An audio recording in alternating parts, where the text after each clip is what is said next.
नमस्कार, press club में आपका स्वागत है। और आज हम फिर से लेकर के आए हैं कुछ नई सुर्खियों के पीछे की सच्चाई, और इस सच्चाई को बयां करेंगे हमारे साथ हमारे ग्रुप एडिटर ऐसे विनोद जी आपका बहुत बहुत स्वागत है।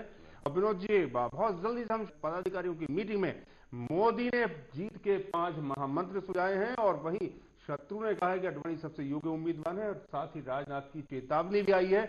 और मुलायम ने एक बार फिर से आडवाणी राग छेड़ा है। उन्होंने वाराणसी में सपा कार्यकर्ताओं से कहा है कि आडवाणी बहुत अच्छे व्यक्ति हैं, और उन्होंने एक बात और कही है कि लोग जो है वो नेता कम MP MLA ज्यादा बनना चाहते हैं।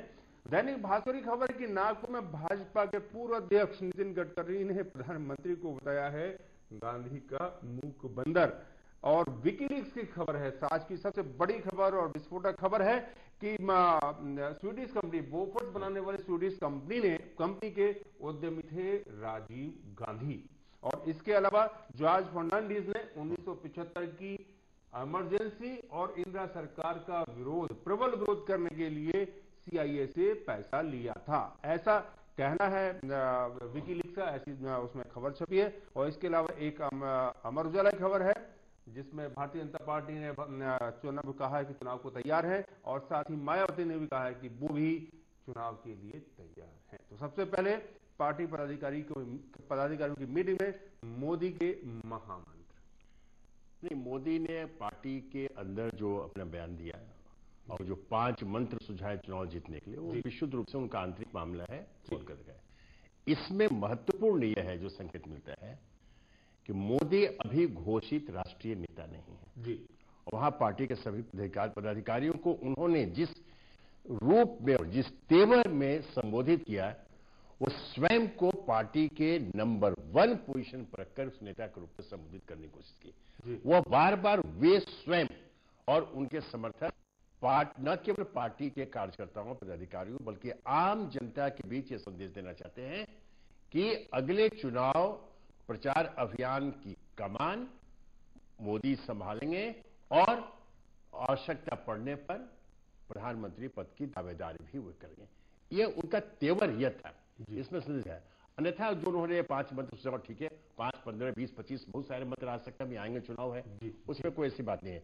लेकिन यह जो उनकी ओर से जो बार बार कोशिश किया जा रहा है, और उसके जो प्रतिक्रिया जो पार्टी के अंदर हो रही है, महत्वपूर्ण यह है कि अन्य कोई जो है व्यक्ति इस तरह से, स्वयं राजनाथ ने अभी तक पार्टी के जीत के लिए मंत्री सुझाव, अब वो एक कह सकते हैं तर्क दिया सकता है कि अभी समय नहीं है, समय बहुत है, या वो कर भी रहे हो, कोई आवश्यक नहीं है कि पार्टी के अंदर क्या मंत्रणा चल रही है वो सार्वजनिक किया जाए, वो क्या आवश्यक नहीं है।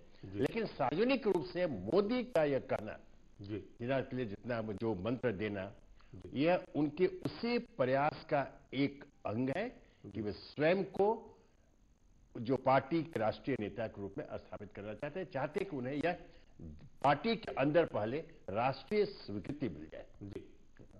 अब रही बात ये जो बयानबाजी की बात जो अभी आई वहां पर, सबसे इसमें देखे जा रहे, अब शत्रुघ्न सिन्हा ने अभी कह दिया है कि आडवाणी ही देश के सबसे योग्य नेता है, प्रधानमंत्री उन्हें बनना चाहिए।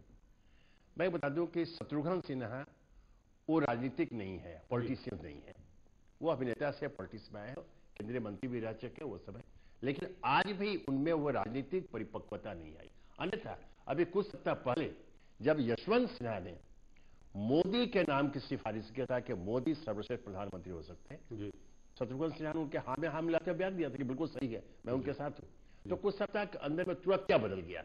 अभी 2 दिन पहले विजय गोयल ने पार्टी के राष्ट्रीय अध्यक्ष राजनाथ की मौजूदगी में आडवाणी के लिए जो शब्द कहे, उसमें साफ था कि न केवल ये इनके नेतृत्व में भाजपा चुनाव लड़ेगी बल्कि प्रधानमंत्री भी यही होंगे, ये कहा था। उसके बाद फिर बदल दिया।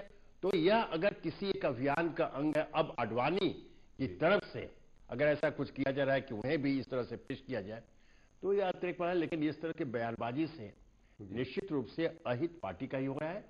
अब यह खबर आई है कि इस बयान के बाद राजनाथ सिंह ने यह प्रतिबंधित कर दिया कि कोई भी पार्टी का अधिकारी या कार्यकर्ता प्रधानमंत्री पद की दावेदारी को लेकर कोई बयानबाजी नहीं करे। उन्हें गैग ऑर्डर जारी किया।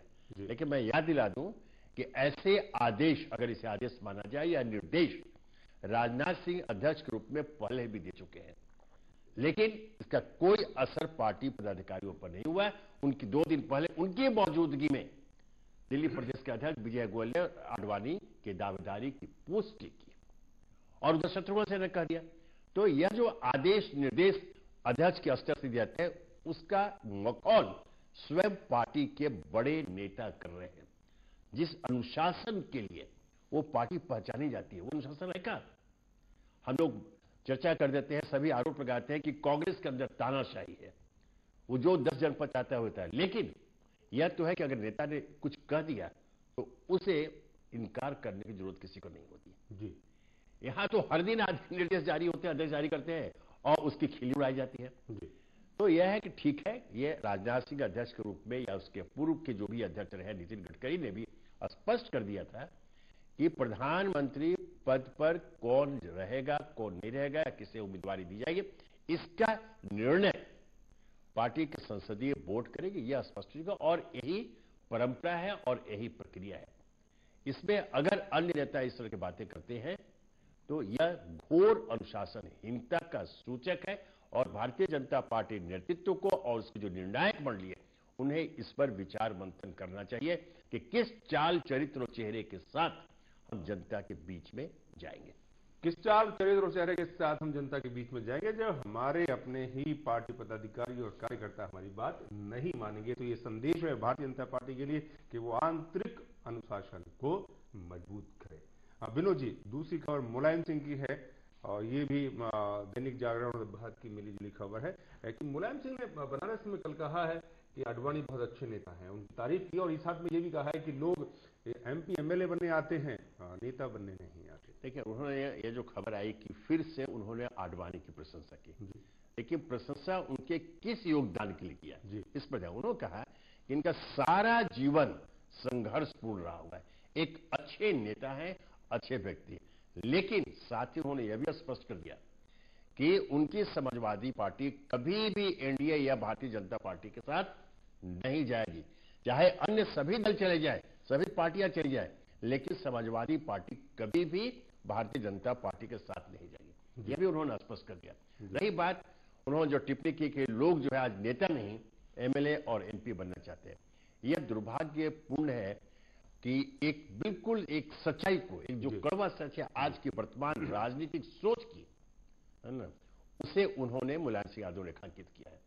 नेता का अर्थ होता है जो नेतृत्व प्रदान करे, अपने इलाके में करे, अपने क्षेत्र में करे, प्रदेश में करे, राष्ट्रीय स्तर पर करे, वो नेतृत्व प्रदान करता है। और नेतृत्व ऐसा होता है जिसका अनुकरण न केवल पार्टी के लोग बल्कि आम जनता भी करती है, उसे नेता कहते हैं।